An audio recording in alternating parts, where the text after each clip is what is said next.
This was something special, and we're gonna pay you back. We're gonna do the best job. We're gonna turn it around. It's got to be turned around. It's got to be turned around fast. This will forever be remembered as the day the American people regained control of their country.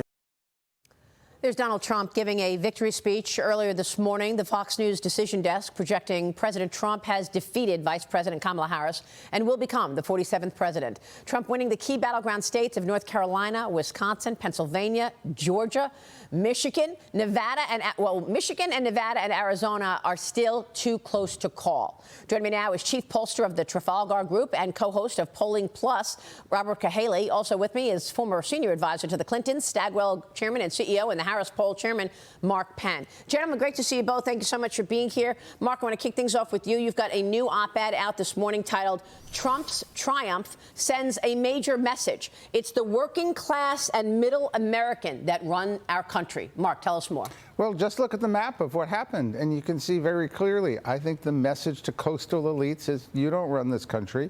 It's not your philosophy and ideology. It's us middle Americans.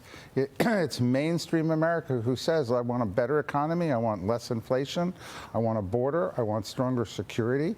And they're saying they want a president who believes in that. And I think that message is pretty clear when you look at the map. Robert, your reaction? Talk to us about the results, how they compared to the polling we saw ahead of the election. Well, a lot of the mainstream media polling was once again very far off. They had quite a few of these states with, within the margin of error certainly, but consistently a Harris lead and some late polls that were just insanely outliers that came in, tried to skew things. And then you had some of the prognosticators doing what in the polling industry we refer to as herding, which they were all basically trying to mimic each other exactly. But the betting odds tell another story. They know which pollsters to pay attention to, and that's why for weeks they've been going the direction they have been and indicating a strong Trump victory. This idea that there was a voter that was hard to identify, it was borne out yesterday. He exceeded even some of the most positive polls for him and certainly washed away the most of the mainstream media polls that were suggesting it would be super, super tight and he would lose a lot of these battleground states. Yeah, I mean, congratulations, because your polls were obviously more accurate than many others there. But I also want to get your take on these betting sites. I mean, Polymarket, Cahaly, they were all saying Trump was going to win and win big.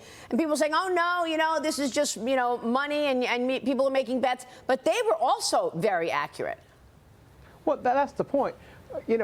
I always say the polls have two purposes: one, to reflect the electorate, or to affect the electorate. And the betting markets people know the difference. They know which polls consistently get it right and measure that Trump vote, and they know which ones miss it. And so they know how to filter through all the nonsense and see what's really coming.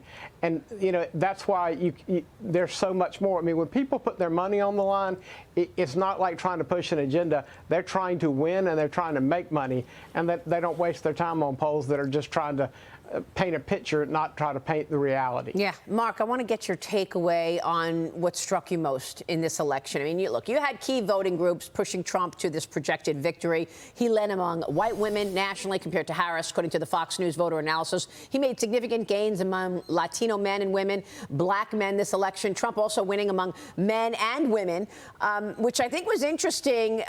Men and women with no college educations. Harris won among college-educated voters, but Trump still saw major support among college-educated men. We broke this down in our voter analysis, Mark, but I want to get your take. You are such a great student of this for such a long time. What struck you most about this election? Well, it struck me that the Democratic coalition really shrunk while the Republican coalition expanded. That's why the Senate was won, and it wasn't just Trump alone. And you've seen maybe Trump's going to get the popular vote when everything is counted or come very close here. Because you saw, I think the thing with young people is particularly striking. No one really expected that Trump would do better with young people, as you saw. I think Latinos, it's very important, the message that they're sending. Most Latinos thought the economy was in the wrong direction, and they voted as working class voters. They're not going to vote on the basis of identity. They are going to vote differently from black voters, and I think that's kind of an emerging theme out of this election. No, I think this is such a great point, because throughout this election, what we had was the Democrats telling us how we're supposed to vote. You had Barack Obama lecturing black men, saying, I'm not buying it. I think you're not comfortable with a woman as president. Then you had him lecturing Arab Americans. Okay, you had no questions whatsoever being answered. So what are we supposed to do? Just follow and do what the Democrats want us to do and not get any substance whatsoever on the questions that were asked? Well, I think the message is it's issues, not identity, that is going to more and more determine the vote. It's inflation, it's the border. You know, it's immigration, it's those core issues that you saw that were at the top of the list. And look, there were abortion voters and climate change voters and healthcare voters. But I think the message is, don't duck questions. Tell us where you stand on the issues, what you're going to do for the country. The campaign of Hollywood and ducking what you really stand for, that failed. Bottom line, Robert Cahaly, President Trump has been elected the 47th president of the United States. How did he do it? Well, he did it, as Mark was referring to, by, and you know, so many people are saying, all right, what Trump needs to do is he needs to focus on just a small segment of, you know, suburban women who don't like him.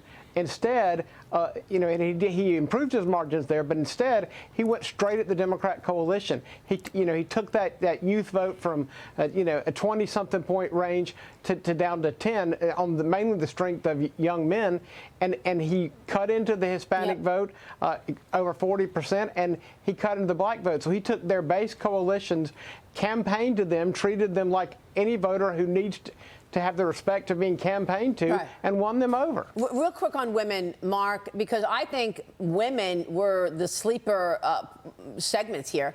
You know, and I think it's the open border. The open border has been so destructive. Have the Democrats recognized how destructive their open border was? Because women, I think, were voting on the idea that their kids have been impacted by this open border. Your thoughts? I think the border and inflation too, and crime as well. Look, the gender gap was significant, but nowhere near as big as was projected.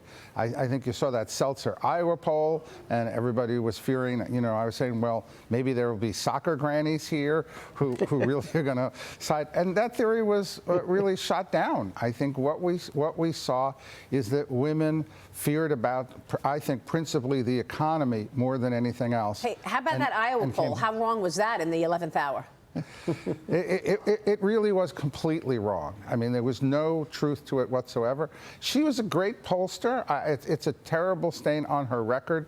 It's unfortunate. She should have gone back, done a second poll, and confirmed what she got when she got something so such an outlier as she did. Yeah, an outlier to what we had been seeing. Robert Cahaly, Mark Penn, great to have you both. Thank you so much, gentlemen.